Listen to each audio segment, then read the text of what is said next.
तो हम लोग पढ़ने वाले हैं हाशीमोटो थायराइडाइटिस के बारे में। यही सबसे इंपॉर्टेंट टॉपिक है पूरे हार्मोनल पैथोलॉजी के चैप्टर में।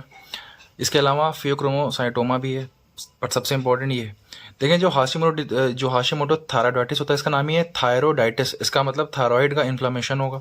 ठीक, अब इसमें क्या होता है, इसमें होता है क्रोनिक लिम्फोसिटिक थायरोडाइटिस। इसे हम लोग एक और नाम देते हैं क्रोनिक लिम्फोसिटिक थायरोइडिस। का मतलब ये लंबे समय तक, पहले एक कंडीशन होगी, लंबे समय तक जो हमारा थायराइड ग्लैंड है उसमें इन्फेक्शन होता रहेगा, बट हमें मालूम नहीं पड़ेगा, इसीलिए वर्ड यूज है क्रोनिक।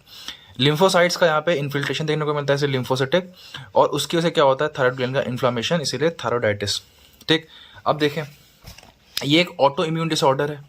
ठीक है, ऑटो इम्यून डिसऑर्डर होने के रीजंस क्या होते हैं कि हमारा सेल्फ टॉलरेंस जो है हमारे बॉडी का, वो ब्रेक डाउन कर जाता है। ठीक, और इस बीमारी में हमें क्या क्या देखने को मिलता है, सबसे पहले हमें देखने को मिलती हैं सेल्फ रिएक्टिव CD4 और CD8 सेल्स। सेल्फ रिएक्टिव होने का ये मतलब है कि ये CD4 और ये जो CD8 सेल बनी होंगी, ये हमारी ही बॉडी के लिए हार्मफुल हैं, ये हमारी ही बॉडी को हार्म पहुंचा रही है, हमारी बॉडी के जो इंपॉर्टेंट एंजाइम्स हैं, प्रोटीन्स हैं, उनको डैमेज कर रही हैं। ठीक, देखें, सबसे पहले बनती है CD8 reactive cell. CD8 reactive cell जो होती है, मतलब ये सेल्फ रिएक्टिव CD8 सेल इस प्रोसेस को स्टार्ट करती है पूरे, और बाद में इसको एग्रीगेट करती है CD4 की प्रेजेंस। ठीक, तो स्टार्ट करेगी CD4 टाइप की सेल्फ रिएक्टिव सेल्स और इसको एग्रीगेट करेगी CD4 टाइप की सेल्स। ठीक, मतलब ये ऑटो इम्यून है, अब ये अपनी बॉडी को डैमेज कर रही है। अब देखें यहाँ पे होता क्या है, हमें इंपॉर्टेंट चीजें ध्यान रखनी, जो हमें एग्जाम में लिख के आना है, वो है trouble eight the level of T regulatory sales. T regulatory sales जो होती हैं उनके लेवल पर ट्रबल होता है, और PTPN जीन में ट्रबल होता है, CTLA जीन और IL2RA जीन। तीन जीन के मैंने नाम बता दिए, PTPN जीन, CTLA जीन और IL2RA जीन। इन तीनों जीन में दिक्कत, और किस सेल में दिक्कत, टी रेगुलेटरी सेल्स में दिक्कत है। ठीक, हाँ, मतलब भाई जो टी लिम्फोसाइट्स होती हैं, जो उनको रेगुलेट करने वाली सेल्स होती हैं, उनमें दिक्कत हो जाती है, और उसकी वजह से वो आउट ऑफ कंट्रोल हो जाती हैं। ठीक है, फिर CD8 बनती है, CD4 बनती है। जीन के नाम है PTPN जीन, जिसकी लोकेशन होती है 22 क्रोमोसोम। ठीक, CTLA जीन, जिसकी लोकेशन होती है 4th क्रोमोसोम फिलहाल, और एक होता है IL2RA जीन। तो लोकेशन तो छोड़ दो, पहले तो जीन के नाम याद रहे, वही बहुत है। तो PTPN gene, CTLA gene, IL2RA gene, और triple at the level of T regulatory cells. ठीक, ये जो CD4 और CD8 सेल्स बनती हैं, ये डायरेक्टली डैमेज करती हैं थायराइड ग्लैंड को। देखें, डैमेज स्टार्ट करती है CD8 सेल, उसको एग्रीवेट करती है CD4 सेल। ठीक, देखें, इसने डैमेज स्टार्ट किया, किसने, CD8 सेल ने डैमेज स्टार्ट कर दिया। अब CD4 क्या करेगी, CD4 क्या करेगी, ये एक टाइप की TH1 सेल होती है, टी हेल्पर सेल होती है। ये साइटोकाइन जैसे कि इंटरफेरॉन गामा, उनको रिलीज करने लगेगी। अब ये जो ऐसे साइटोकाइंस होते हैं, वो इन्फ्लेमेशन को और एग्रीवेट कर देते हैं। तो देखो, CD8 सेल बनी, उसने थायराइड को डैमेज किया, फिर CD4 ने देखा, तो इसने क्या किया, इसने कुछ साइटोकाइंस का रिलीज कर दिया, जैसे कि इंटरफेरॉन गामा, और उसकी वजह से इन्फ्लेमेशन एग्रीवेट हो गया। किन और कौन कौन से जीन की डिफेक्ट की वजह से ये सब हो रहा है, PTPN, CTLA और IL2RA जीन। ठीक, ये कंडीशन जो होती है, ये फीमेल्स में देखने को ज़्यादा मिलती है as compare to males. Thank God, हम लोग फिर से बच गए। ठीक है, तो जो फीमेल्स होती हैं 45 to 55 ईयर्स की एज के बीच में, उनमें ये देखने को मिलती हैं। ठीक, अच्छा, अब इसमें ऑटो एंटीबॉडीज भी बनने लगती हैं। ठीक है, so it increase risk of other endocrinal table. मतलब अब आप समझें पहले तो, अब डिजीज थोड़ा सा एडवांस हो रही है, जिसमें ऑटो एंटीबॉडीज बनने लगी। ऑटो एंटीबॉडीज किसके किसके अगेंस्ट बनती हैं, एक तो बनती हैं TSH रिसेप्टर के अगेंस्ट, जो कि होते हैं थायराइड ग्लैंड पे। देखो, जो थायराइड ग्लैंड पे TSH के रिसेप्टर थे, उनके अगेंस्ट एंटीबॉडी बनी, तो उनको डैमेज होने लगा, वो रिसेप्टर के नंबर कम होने लगे। दूसरा होता है एंटी थायराइड पेरोक्सिडेज एंजाइम। एक एंजाइम होता है थायराइड पेरोक्सिडेज, TP नाम होता है उसका, थायराइड पेरोक्सिडेज। आप समझ लें कि थायराइड ग्लैंड में जितने भी काम है, वो यही एंजाइम करता है। चाहे वो टायरोसिन के मॉलिक्यूल से आयोडीन को जोड़ना हो, चाहे वो DIT या MIT का फॉर्मेशन हो, चाहे फिर उन दोनों का फ्यूजन हो, जिससे T3 और T4 बनते हैं। इन सारे प्रोसेस को एक ही एंजाइम कैटेलाइज करता है, थायराइड पेरोक्सिडेज। उसके अगेंस्ट एंटीबॉडी बनने लगती है। तो सोचो, जब जो एंजाइम थायरोक्सिन बना रहा है, अगर उसी के अगेंस्ट एंटीबॉडी बन रही है, तो थायरोक्सिन का लेवल, सिंपल सी बात है, बॉडी में क्या होगा, कम होगा। ठीक, अब देखो, इसके अलावा अदर एंडोक्राइनल टेबल भी हो सकते हैं, मतलब और एंडोक्राइन ग्लैंड में दिक्कत हो सकती है। जैसे कि अगर आपको ये बीमारी हुई है, तो ये एक ऑटो इम्यून है, तो ये और बीमारियों के रिस्क बढ़ा देती है, जैसे कि टाइप 1 के डायबिटीज़ की, और ऑटो इम्यून एडेनोलाइटिस, जिसमें एड्रिनल ग्लैंड में इन्फ्लामेशन हो जाता है उसका भी रिस्क बढ़ जाता है, ठीक। और इसके अलावा कुछ नॉन एंडोक्राइनल बीमारियां जो होती हैं उनका भी रिस्क बढ़ जाता है, जैसे कि SLE, rheumatoid arthritis, myasthenia gravis, pernicious anaemia.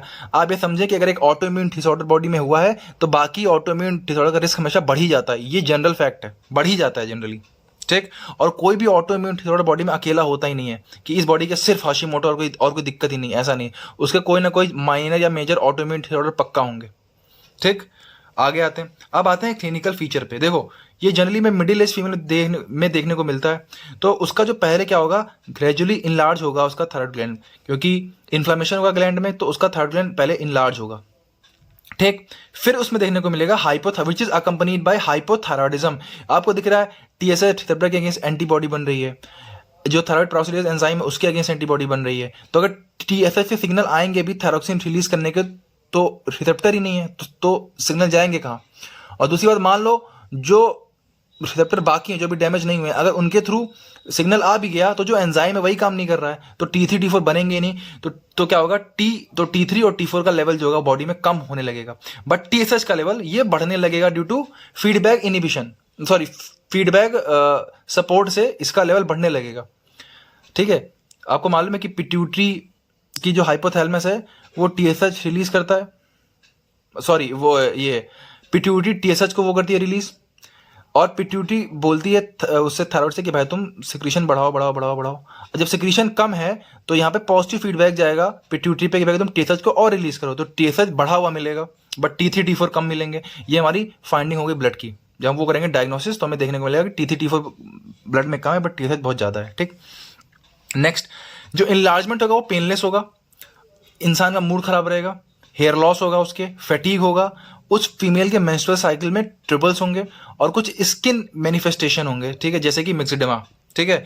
सो bad mood, hair loss, fatigue, menstrual cycle trouble और myxoedema like skin like troubles, ठीक। अब आते हैं नेक्स्ट, देखें। और अनकॉमन सिम्टम क्या है कि उसके ये जो बीमारी है ये उसके ब्रेन को इफेक्ट करने लगे, इसे हम लोग बोलते हैं हाशिमोटो इनकेफेलोपैथी, ठीक है। ये हमारी बात हो गई क्लिनिकल फीचर की। अब हम लोग देखते हैं कि डिजीज जो है वो प्रोग्रेस कैसे करती है। इनिशियली पहले सेल मेडिएटेड डैमेज होता है, ठीक है। जो CD8 CT4 रिएक्टिव सेल्स हैं वो आके थायराइड ग्लैंड पे अटैक कर देती हैं। अब जब अटैक करेंगी तो जो स्टोरेज था, जो हमारा भंडार था उसके अंदर T3 T4 का, वो सब ब्रेक डाउन हो जाएगा। वो सब कहाँ जाएंगे, खून में। तो इनिशियली जब T फॉलिकुलर सेल का डैमेज होगा तो उसके साथ थायरोक्सिन बहुत ज़्यादा बढ़ेगा और उस कुछ टाइम के लिए ब्लड में थायरोक्सिन का लेवल बहुत ज़्यादा होगा। इसे हम लोग बोलते हैं हाशिमोटो टॉक्सिकोसिस, हाइपरथायरॉयडिज्म। ये हाइपरथायरॉयडिज्म वो वाला है जब C cell damage just start हुआ है ग्लैंड पे तो सारे फॉलिकल्स फट गए और सारा हार्मोन कहाँ गया, ब्लड में आएगा, तो उस वक्त लेवल बहुत ज़्यादा था। बट जैसे ही इवेंचुअली वो इन्फ्लामेशन सेटल डाउन होगा, जैसे इन्फ्लामेशन धीमे धीमे कम होना शुरू होगा, तब हाइपोथायरॉयडिज्म के फीचर देखने को मिलेंगे। तब जो रियल बीमारी है वो सामने आना शुरू होगी कि भैया ये तो अलग ही दिक्कत हो गई है, हमारे TSH के जो रिसेप्टर हैं वो डैमेज हो रहे हैं और हमारा एंजाइम डैमेज हो रहा है। अब धीमे धीमे क्या होगा, हाइपोथायरॉयडिज्म। ये समझ लीजिए जो हाशिमोटो टॉक्सिकोसिस होता है ये तूफान से आने वाले पहले शांति होती है, ठीक है। पहले तो बहुत ज़्यादा बढ़ जाएगा, फिर बाद में पूरी जिंदगी लेवल कम ही कम रहेगा, ठीक। अब आ जाओ। So overall Hashimoto disease is most common cause of hypothyroidism. पूरी दुनिया में ये सबसे कॉमन कॉज है हाइपोथायरॉयडिज्म का, ठीक। इवन जो आयोडीन सफिशिएंट एरिया होते हैं, जहाँ पे आयोडीन की मात्रा खूब होती है, आयोडीन इनसफिशिएंट एरिया होते हैं जैसे माउंटेन्स वगैरह, वहाँ पे जब बारिश होती है तो सॉइल के साथ आयोडीन बह के नीचे आता है प्लेन्स पे, तो mountain area generally iodine deficient होते हैं। बट जो आयोडीन सफिशिएंट एरिया होते हैं वहाँ पे भी सबसे कॉमन कॉज यही होता है हाइपोथायरॉयडिज्म का, ठीक। जब आप इसकी वो बनाओगे डायग्नोसिस तो आपको T3 T4 कम मिलेगा, TSH बहुत ज़्यादा मिलेगा। RAI क्या होता है, रेडियो एक्टिव आयोडीन अपटेक, ये कम मिलेगा। रेडियो एक्टिव आयोडीन अपटेक में हम लोग क्या करते हैं, हम लोग रेडियो एक्टिव आयोडीन पर्सन को देते हैं और जब हमारा ग्लैंड नॉर्मल काम कर रहा होता है, हमारा थायराइड ग्लैंड, तो वो उस रेडियो एक्टिव आयोडीन को अपटेक करता है कि हाँ भैया वो आयोडीन का इस्तेमाल कर रहा है हार्मोन्स बनाने के लिए, ठीक। लेकिन इस बीमारी में ग्लैंड अपटेक करना ही छोड़ देता आयोडीन का, क्योंकि कोई फायदा ही नहीं है। वो अपटेक क्यों करेगा जब उसके पास एंजाइम्स ही नहीं बनाने के लिए, तो अपटेक करता ही नहीं है, तो रेडियो एक्टिव आयोडीन अपटेक कम हो जाएगा और ऑटो एंटीबॉडी की प्रेजेंस आपको मिलेगी ब्लड में, ठीक। जब आप देखो ये इंपॉर्टेंट है सबसे, हिस्टोपैथोलॉजिकल एग्जामिनेशन। जब आप हिस्टोपैथोलॉजिकल एग्जामिनेशन करोगे तो ग्लैंड तो सबसे पहले इनलार्ज मिलेगा। अब माइक्रोस्कोपिक लेवल पे आपको क्या क्या दिखेगा, माइक्रोस्कोपिक लेवल पे सबसे पहला जो फॉलिकल्स होंगे ग्लैंड के वो एट्रोफी हो रही होगी उनकी, वो धीमे धीमे गायब हो रहे होंगे, तो एट्रोफी ऑफ फॉलिकल आपको देखने को मिलेगी। नेक्स्ट है लिम्फोसिटिक इन्फिल्ट्रेशन देखने को मिलेगा। मैंने कहा था कि इसे बोलते हैं क्रोनिक लिम्फोसिटिक लिम्फोसिटिक थायरॉइडाइटिस। ठीक, नेक्स्ट है, ये सबसे इंपॉर्टेंट फीचर है, ऑन्कोसिटिक मेटाप्लाजिया। देखें, ऑन्कोसिटिक सेल्स वो होती हैं, ऐसी सेल्स जिनमें माइटोकॉन्ड्रिया बहुत प्रोमिनेंट हो जाता है, उन्हें हम लोग बोलते हैं ऑन्कोसाइटिक सेल्स। ठीक है, सेल और उनके अंदर यूसिनोफिलिक ग्रेन्यूल्स का डिपोजिशन हो जाए और उनका माइटोकॉन्ड्रिया बहुत प्रोमिनेंट हो जाए, हम लोग ऐसी सेल्स को बोलते हैं ऑन्कोसाइट सेल्स। तो आपको ऑन्कोसाइट सेल्स का मेटाप्लाजिया देखने को मिलेगा। मेटाप्लाजिया का मतलब क्या है, जो नॉर्मल थायरॉइड सेल की, जो नॉर्मल थायरॉइड ग्लैंड की सेल्स थी वो चेंज हो गई ऑन्कोसाइटिक सेल्स में। मतलब उन्होंने अपने अंदर यूशिन का डिपोजिशन कर लिया और उनके जो उनके माइटोकॉन्ड्रिया थे वो प्रोमिनेंट हो गए। ठीक, इन्हें हम लोग बोलते हैं हर्थले सेल्स। इन्हीं को हम लोग क्या बोलते हैं, हर्थले सेल्स या एस्केंजी सेल्स। ठीक है, यही सबसे इंपॉर्टेंट है पूरे इस टॉपिक में, हर्थले सेल या ऑन्कोसाइटिक मेटाप्लाजिया या एस्केंजी सेल। ठीक, इसके अलावा इन्फ्लामेशन हुआ है, डैमेज हुआ है, तो आपको फाइब्रोसिस देखने को मिलेगी with in the capsule of the gland. जो कैप्सूल होगा ग्लैंड का, वहाँ पे आपको फाइब्रोसिस देखने को मिलेगी। कैप्सूल पे क्यों, क्योंकि कैप्सूल पे ही होते हैं TSH के रिसेप्टर्स, वो हो गए डैमेज, तो वहाँ पे इन्फ्लामेशन होगा और इन्फ्लामेशन के बाद क्या होगी, फाइब्रोसिस। ठीक, अब आते हैं लास्ट 2 पॉइंट हैं कि ये अगर आपको कैंसर हुआ है तो ये आपके 2 कैंसर का रिस्क बढ़ा देता है। एक तो बी सेल कैंसर, वो भी बी सेल का कौन सा cancer, extra nodal B cell marginal zone lymphoma, extra nodal B cell marginal zone lymphoma का रिस्क बढ़ा देता है। और दूसरा ये पैपिलरी थायराइड कैंसर का रिस्क बढ़ा देता है। So it increase the risk of 2 cancer, एक तो extra nodal B cell marginal zone lymphoma and papillary thyroid cancer. ठीक है, और जो इसका ट्रीटमेंट होगा इस बीमारी का वो यही है कि जब ग्लैंड नहीं कुछ बना रहा है तो आप बाहर से दो, आप उसको थायराइड सप्लीमेंटेशन दे दें।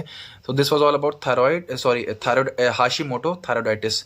जीन्स के नाम ध्यान रखने हैं, जो माइक्रोस्कोपिक फाइंडिंग्स है वो हर्थले सेल वाली, वो सारी इंपॉर्टेंट ध्यान रखनी, लिम्फोसिटिक इन्फिल्ट्रेशन और ये ध्यान रखना है, और जो बैड मूड हेयर लॉस वाले जो क्लिनिकल फीचर्स है वो ध्यान रखना है। ठीक है, थैंक यू।